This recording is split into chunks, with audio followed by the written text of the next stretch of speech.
Hey guys, Jodie here for Talks with a Therapist. Today we're going to be talking about how to talk to your child about death. This topic also feels especially relevant given the recent death and loss that children and families have experienced due to COVID-19. Talking about death with a child can be very difficult, especially because the caregiver is also likely really grieving. But it's important to have really direct and open conversations with your children regardless of age. Caregivers often distort the narrative around what happened to their loved one and around their death in an attempt to shelter their child or minimize discomfort or decrease confusion, but this often increases confusion and sometimes leads to cognitive distortions for the child or even resentment when they figure out that what they were told is inaccurate.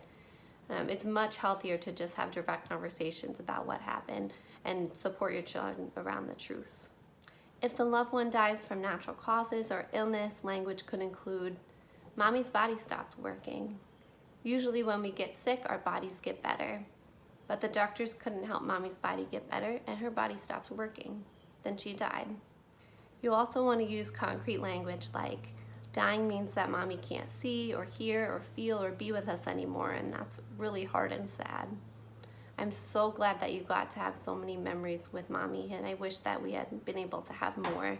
Let's talk about some of those memories that we have." It's also really helpful to include your child in brainstorming ways to memorialize the person that they lost. So in this example, that could include writing letters or emails to Mommy, having a Mommy box, and making sure that you have an open and safe space for your child to talk about Mommy. Therapy is also really important and really essential for children who have experienced loss. Therapy is a great place for children to work through their cognitive distortions and just have a safe space to objectively grieve without worry that they're going to hurt other loved ones' feelings by bringing up the person that they lost.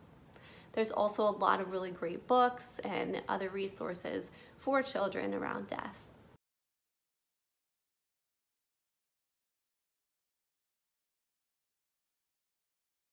If a loved one dies from suicide, substance abuse, murder, or other causes, stay tuned for future installments on these topics.